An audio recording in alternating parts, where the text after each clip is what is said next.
Before purchasing this guitar, I spent about 45 minutes doing a cursory examination of its authenticity and condition, as well as plugging the guitar into an amp and doing a sound and functions test. Overall, the body was in great shape for its age and had no structural damage. The remaining paint coverage was great, aside from wear on the edges of the body, and there's only moderate pitting and scuffs. The vinyl binding looked to be in good shape as well, other than some discoloration and a few mildew spots. I removed the rear access cover to inspect the electronics and looked for a serial number.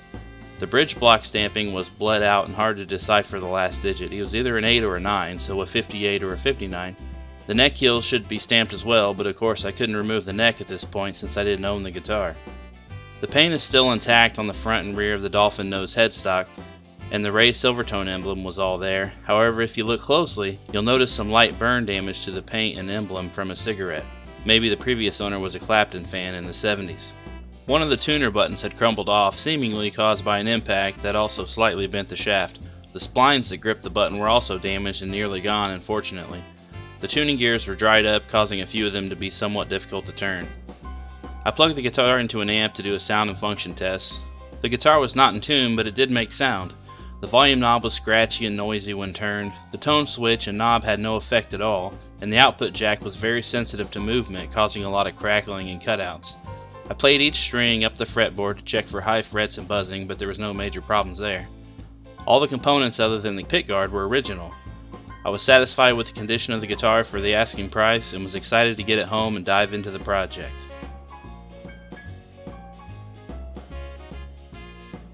The first step is to disassemble the guitar for a more in-depth inspection, so I'll begin by removing the strings.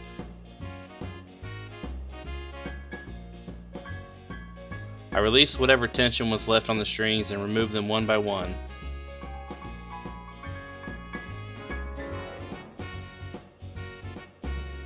This guitar was strung with flat wound strings that appeared to be at least a decade old.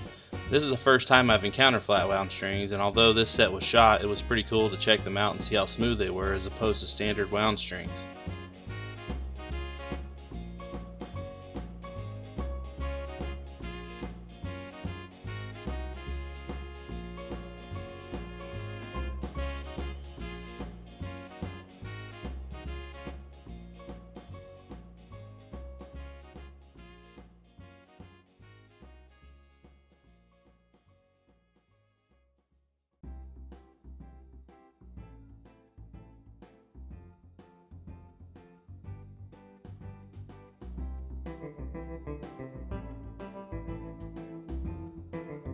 Now that the strings are out of the way, it's time to take a look at the bridge and determine how to get it off, which turned out to be as simple as removing the one rear screw.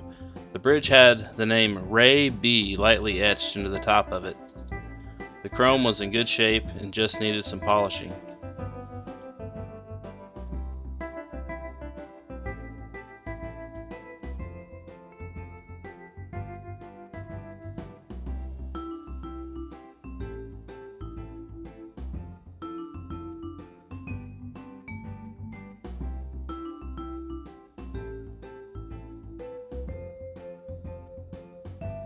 I removed the center screw holding the rosewood saddle to the bridge for later cleaning, and finally removed the two remaining adjustment screws.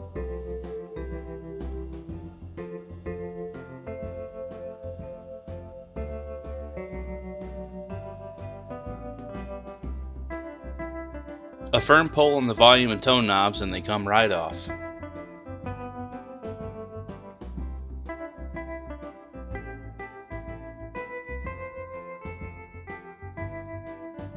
Moving on to the rear of the guitar, we'll remove the 3 screws securing the neck to the body.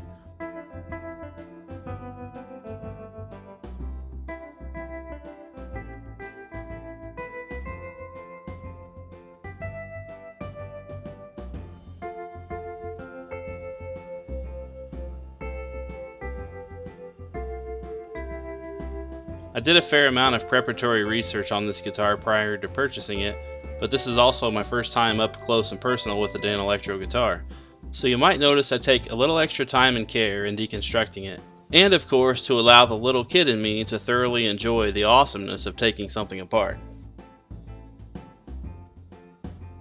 A little shimmying and the neck detaches very easily. I checked the neck heel for a serial number. Most of the paint had been stripped from the neck heel as well, but luckily the serial number stamping was intact. It was faint, but more distinct and decipherable than the stamp on the bridge block. The number read 1119, indicating that it was built during the 11th week of 1959.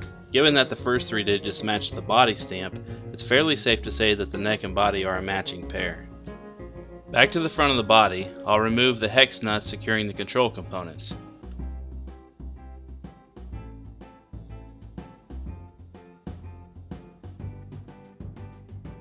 Then 2 screws to remove the steel pickguard. The pickguard had a pretty interesting burnishing pattern on the bottom. I flip the body over and shift my focus inside the control cavity. I take a moment to get an idea of the arrangement of the components and wiring.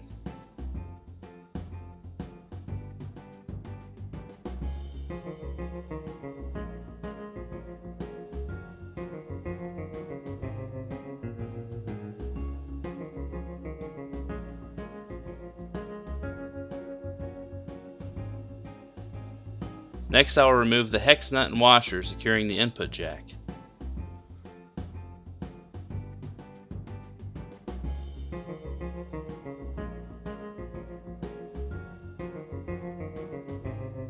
Now I'll remove 2 Phillips screws and the input jack plate to expose more of the vinyl.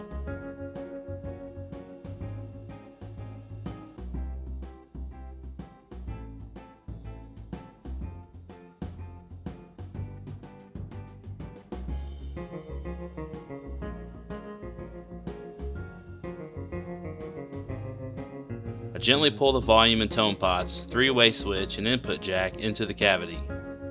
This will make cleaning and polishing the body much easier with no obstructions. I close up the control cavity, which uses a single screw and a rectangular strip of plain masonite to clamp to the body.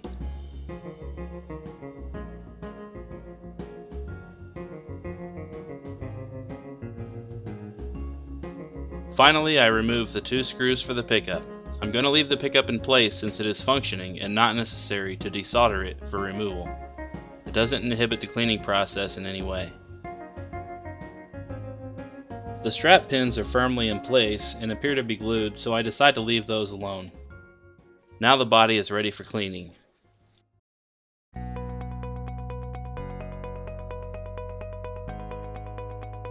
Now it's time to get to work on the vinyl side strips. Over a half a century of dirt, grime, and mildew have accrued on this guitar. I want to get this as clean as possible without causing any damage. In order to achieve this, I'm going to use a nylon bristle detail brush from Harbor Freight and a purpose-made vinyl awning cleaner by Best, which I had on hand for our travel trailer. This solvent is mild enough to be safe to the vinyl and the paint, although I took extra precaution to prevent as much runoff onto the paint as possible, and I dried up any runs fairly quickly. The final ingredients to this process are elbow grease and patience. Stains that accumulate for decades take time to come out, especially when using mild abrasives and chemicals to prevent damage. I put on some tunes and got to it.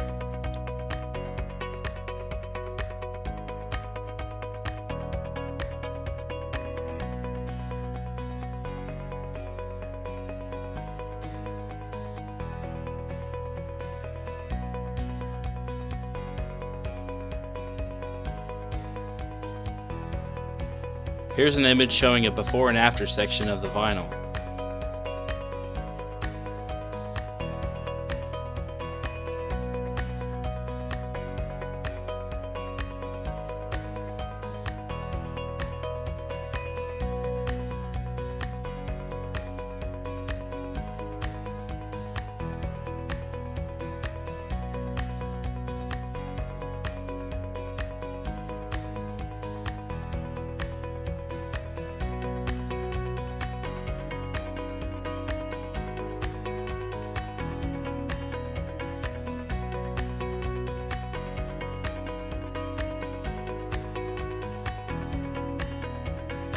As you can see, the vinyl is cleaning up very nicely, bringing it back to a nice off-white or cream color.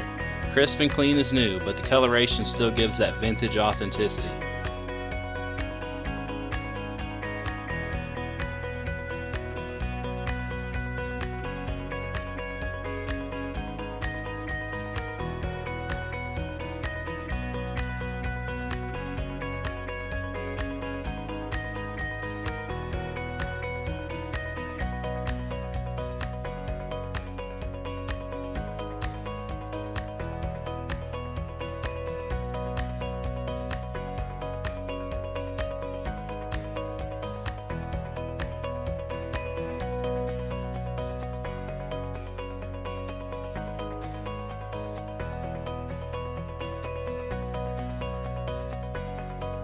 Now that the vinyl is about as clean as it's going to get, I'll start on the painted surfaces. I begin by using a damp cloth to wipe off the dust and grime, then dry the surface with a clean cloth.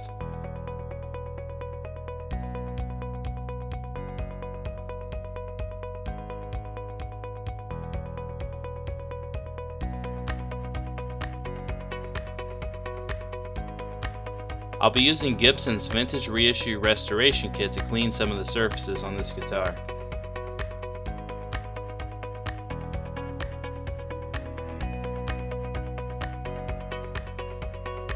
I begin by applying the restorative finish cream onto the painted portion on the front of the guitar with a clean cloth.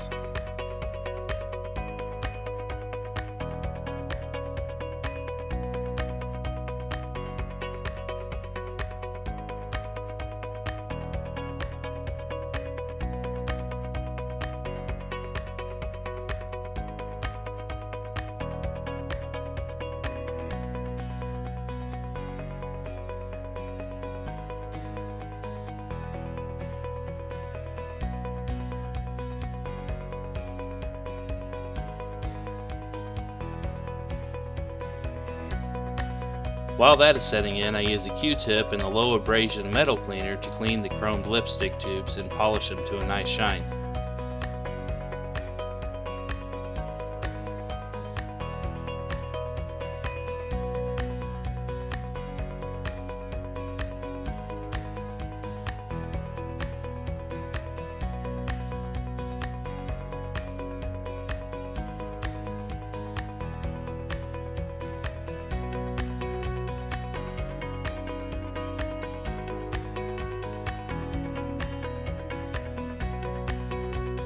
Now that the finishing cream has had some time to dry, I use a clean microfiber cloth to buff it out.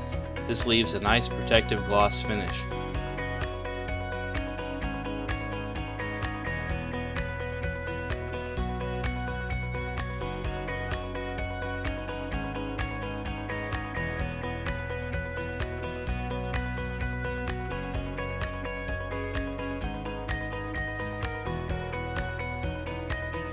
Next, I apply the finishing cream to the back side of the guitar.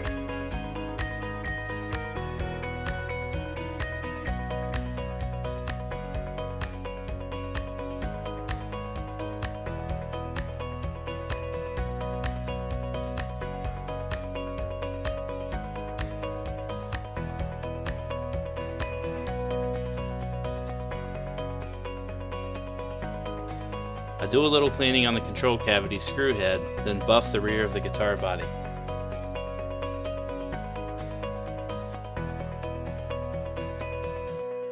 The exterior of the body is all cleaned up and ready for assembly. It's looking great and I didn't find any issues needing repair.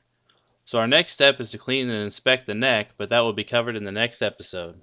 Stay tuned.